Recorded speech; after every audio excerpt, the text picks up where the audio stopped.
Assalamualaikum warahmatullahi wabarakatuh. Perkenalkan, nama saya Abdul Ghafur, mahasiswa Universitas Lancang Kuning, jurusan Manajemen, kelas 6D2.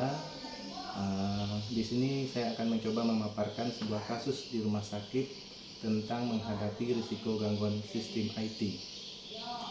Dari kasus tersebut dapat saya identifikasikan kerugian potensial yang akan muncul. Yang pertama, kerusakan sistem.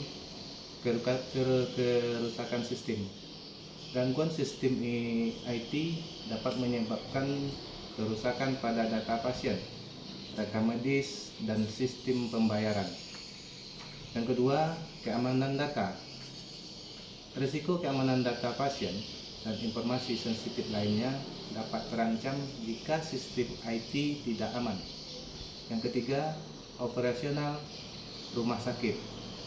Gangguan sistem IT juga dapat mempengaruhi operasional rumah sakit, termasuk pelayanan pasien, pengelolaan stok obat, dan lain-lain. Yang keempat, reputasi.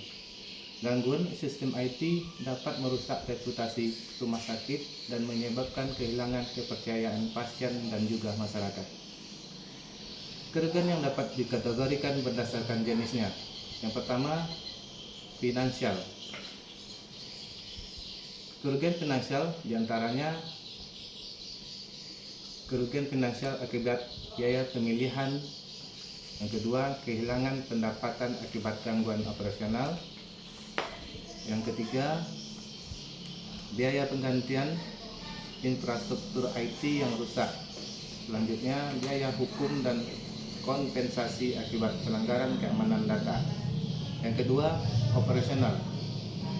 Kerugian operasional dikategorikan diantaranya keterlambatan pelayanan pasien, kesalahan diagnosis dan pengobatan, kehilangan akses ke data pasien, keterlambatan pengiriman hasil tes dan laporan medis, gangguan pada proses administrasi dan manajemen rumah sakit.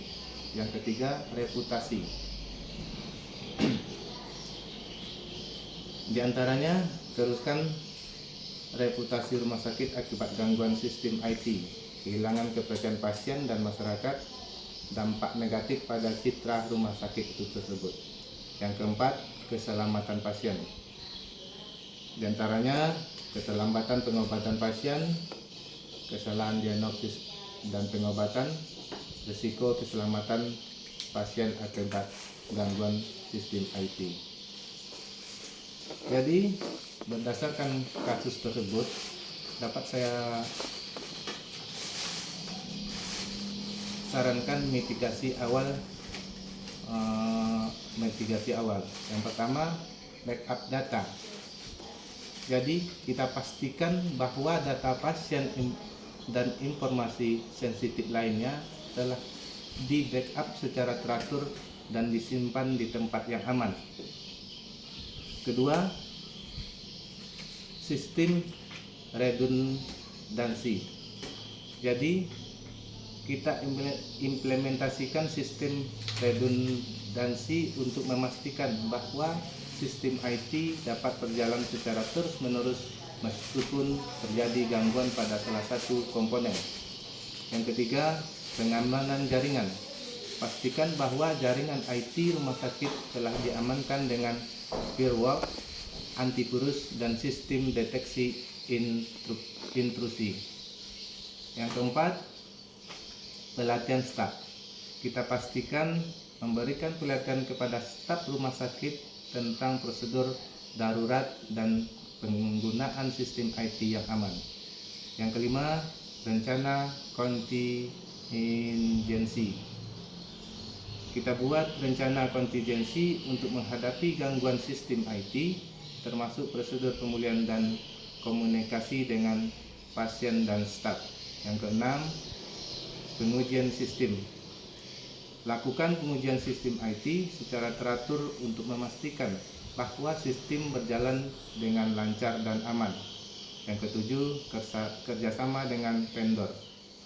Pastikan bahwa rumah sakit memiliki kerjasama yang baik dengan vendor IT untuk mendapatkan dukungan teknis yang cepat dan efektif.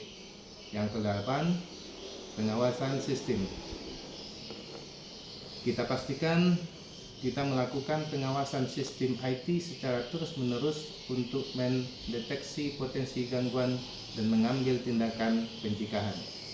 Dengan melakukan mitigasi awal tersebut, rumah sakit dapat mengurangi risiko gangguan sistem IT dan meminimalkan dampaknya pada operasional rumah sakit itu tersebut. Demikian. Assalamualaikum warahmatullahi wabarakatuh.